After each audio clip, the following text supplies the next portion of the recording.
I'm Michelle, and we're going to talk a little bit about Minuet in G major. This is the fourth song in Suzuki Book Two, and you have been learning songs for a while now, probably about a year, maybe more, and you probably have some pretty good habits. But I just want to say that from here on out, the pieces are going to get more complex and more difficult, and so you really want to, if you haven't already started this habit already, at this point, you really need to begin practicing your hands one hand at a time first. So practice your right hand by itself, practice your left hand by itself. And the reason we really want to be sure to do it with this song is because this is your first polyphonic piece. Polyphony, poly means many, and phonic means sound. So we have many sounds in this song. We actually have two different melodies that are being played. So there's a melody that's up high and there's a melody that's down low, and they're both important. They're both melodic and they both get to have shape and be loud sometimes and be quiet sometimes, and it's kind of like this back and forth taking turns duet kind of thing, where sometimes the right hand is more important, sometimes the left hand is more important. So with this Minuet in G major, especially more than any of the other songs you've studied, and for different reasons, we really want you to learn the right hand as its own song. And then we want you to learn the left hand as its own song because they are each individually musical.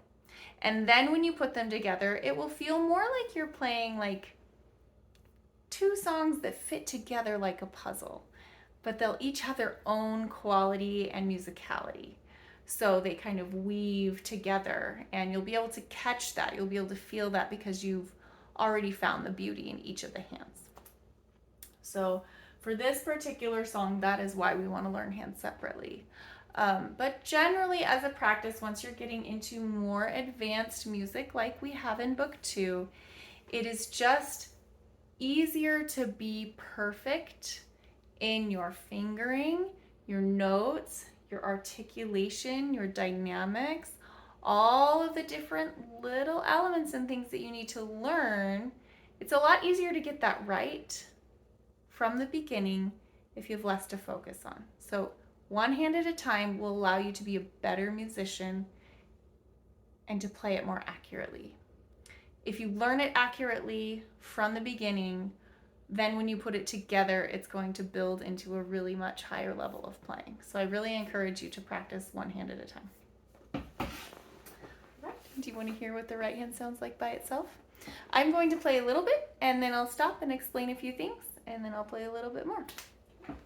The right hand starts with this finger switch, like that, 5-4-5 on D. So you will want to be sure to switch your fingers. And the reason we do that is so that each note can kind of have a little bit of sparkle and individuality for each one. Because if you just play 3 with your pinky finger in a row, it sounds more like there's just a hammer hitting the piano. Do you know what it sounds like? It sounds like a beginner, like, which was very exciting when you were beginning, but now you can have a little more refined playing. Okay, so we're going to switch those 3 notes. We are also going to accent the first beat of this. So wait in the first note.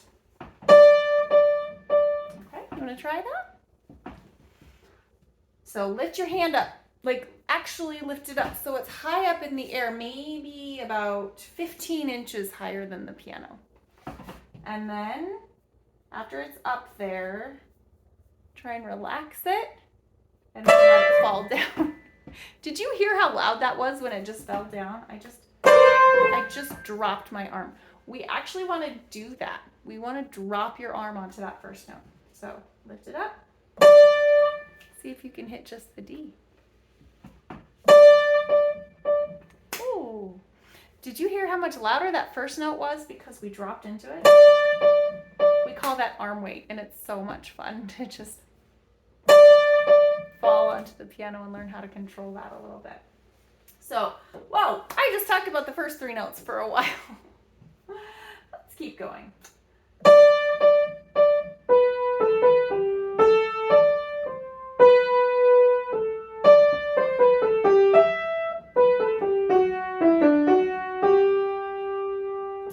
So that's the first phrase, the first part of this song, and it is a dance. The minuet is a dance. People actually would get up in ballrooms and they would dance to this song. And because of that, we really want to make the first beat loudest. And so there's an accent on the first beat in the first measure, an accent on the first beat in the third measure, the fourth measure, the fifth measure, the sixth measure. My piano teacher trainer taught me that we really want to accent the first beat in all throughout this song because we want to feel like we are stepping down on that first beat. So let me demonstrate that for you. 1, 2, 3, 1, 2, 3, 1, 2, 1, 2, 3, 1, 2, 3, 1, 2, 1, 2, 3, 1, 2, 3. So as you're learning this, really try and lean your weight or drop your arm into the first beat of each measure. That'll really make it sound more like a minuet, more like a dance. All right. On measures 5 and measure 6, I have written down an accent and a wrist roll. Do you remember learning wrist rolls a very long time ago with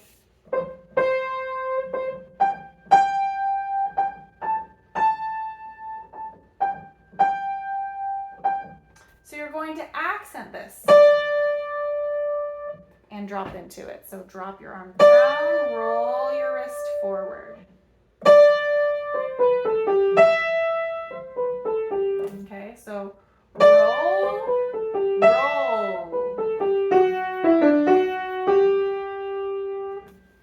Okay, is that enough for you to practice? So that's what we want to do with the first part of the song. We call this section the A section, and we play it through. The first 8 measures are exactly the same as the second set of 8 measures. So measures 9 through 16 are exactly the same, except for the very, very end of this last measure, I think. Yeah. So exactly the same notes in the right hand for sure.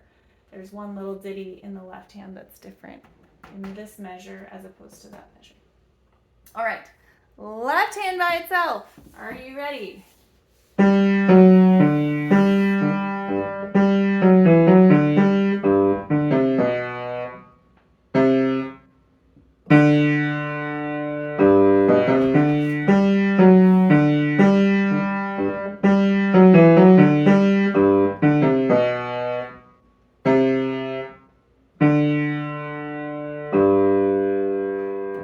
Okay, left hand, same thing. We want to accent that downbeat, accent the first beat, really lean into it, give it some arm weight, give it some body weight, give it some shape.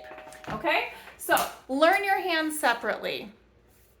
Give the accent to the first beat of this 3-note beat, the 3-note time signature, and that will get you started with the minuet in G major.